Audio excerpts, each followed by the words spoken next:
આજે આપણે ખાંડ કેરીના પરફેક્ટ માપ સાથે ખાટો મીઠો એવો ગુજરાતી છુંદો બનાવીશું, જે ઇન્સ્ટન્ટ બનીને તૈયાર થાય છે, જે ફક્ત 15 મિનિટમાં જ બનીને તૈયાર થશે.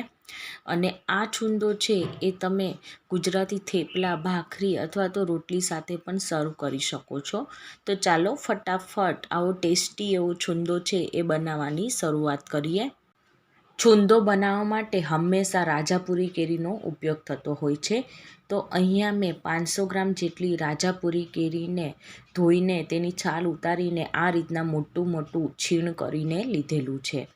તો હવે તેને એક કડાઈમાં ટ્રાન્સફર કરીશું. તો અહીંયા આપણે પરફેક્ટ માપ માટે અહીંયા હું એક બાઉલમાં આ રીતના પ્રેસ કરીને છીણ લઈ રહી છું. તો આ રીતના સૌથી પહેલાં તો એક બાઉલ એડ કરીશું, બસ તેવી જ રીતના બીજો બાઉલ પણ એડ કરીશું. તો ટોટલ અહીં 500 ગ્રામ જેટલું આ છીણ છે. હવે આમાં આપણે કલર માટે અડધી ચમચી જેટલી હળદર પાવડર અને 1.5 ચમચી જેટલું આપણે મીઠું અથવા તો સ્વાદ અનુસાર મીઠું એડ કરીશું. અને ચમચીની મદદથી એકવાર બધું સારી રીતે મિક્સ કરી લઈએ. આ મિશ્રણ છે એ એકદમ સારી રીતે મિક્સ થઈ ગયું છે. તો હવે આપણે તેના ઉપર એક ડીશથી ઢાંકીને 15 મિનિટ જેવું મૂકી દઈશું. એટલે કેરીમાંથી બધું જ પાણી છે એ છૂટી જશે. 15 મિનિટ થઈ ગઈ છે. તો હવે આપણે ડીશ ખોલીશું. તો ફ્રેન્ડ્સ, અહીંયા જુઓ, આપણા છીણમાંથી એકદમ પાણી છે એ છૂટું પડેલું દેખાય છે.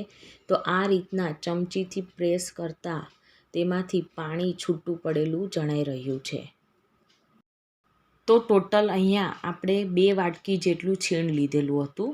તો 2 વાટકી છીણની સામે આપણે 1.5 વાટકી જેટલી ખાંડ લેવાની છે. અને માપમાં વાત કરીએ તો 500 ગ્રામ છીણ હોય ને, તો 550 ગ્રામ ખાંડ લેવાની.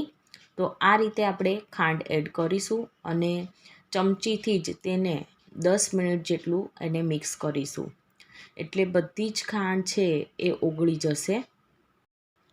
10 મિનિટ થઈ ગઈ છે. તો ફ્રેન્ડ્સ, અહીંયા જુઓ, આપણી ખાંડ છે એકદમ સારી રીતે ઓગળી ગઈ છે.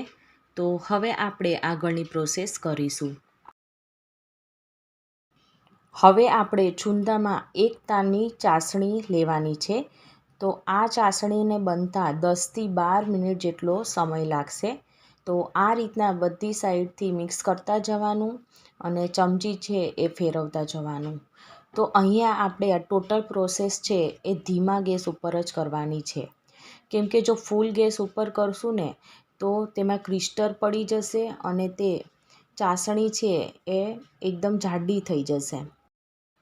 5 મિનિટ થઈ ગઈ છે. તો ફ્રેન્ડ્સ, અહીંયા કેરી છે એનો કલર પણ થોડો ચેન્જ થઈ ગયો છે અને ચાસણી હજી આપણે પાણી જેવી જણાઈ રહી છે. પરંતુ હવે આ સ્ટેજ ઉપર 4 લવિંગ અને 2 મોટી સાઇઝના તજ આપણે એડ કરીશું. અત્યારે એડ કરવાથી તેનો જે સ્વાદ છે ને એ વધી જાય છે અને તેની જે સુગંધ છે ને એ આમાં બેસી જાય છે. તો અત્યારે જ આપણે એડ કરી દેવાનું. તો એકવાર સારી રીતે મિક્સ કરી લઈએ. 10થી 12 મિનિટ પછી આપણે એક ડીશમાં ચાસણી લેશું અને ચેક કરીશું.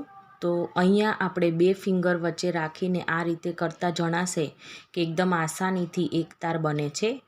તો છુંદા માટેની આ પરફેક્ટ એવી ચાસણી થઈ છે.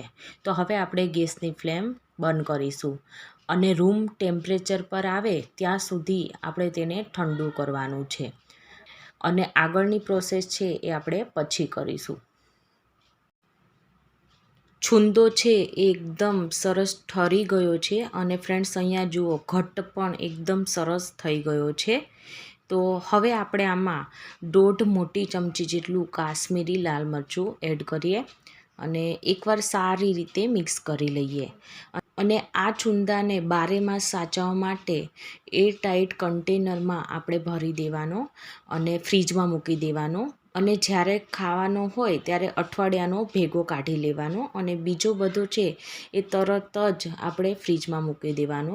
જો આ રીતે તમે કરશો ને તો 12 માસ તમારો છુંદો એવો ને એવો રહેશે. તેમાં ફૂગ પણ નહીં વળે, કાળો પણ નહીં પડે. સ્વાદ અને સુગંધમાં પણ એવો ને એવો જ રહેશે. તો તમે ક્યારે બનાવો છો આવો કાચી કેરીનો ઇન્સ્ટન્ટ ખાઈ શકાય તેવો છુંદો એ મને કમેન્ટ સેક્શનમાં જરૂરથી કહેજો. અને જો મારી આજની રેસીપી તમને ગમી હોય તો મારી ચેનલને સબસ્ક્રાઈબ, લાઇક અને શેર કરવાનું ના ભૂલતા. તો આપણે ફરીવાર મળીશું એક નવી જ વાનગી સાથે. Thank you for watching.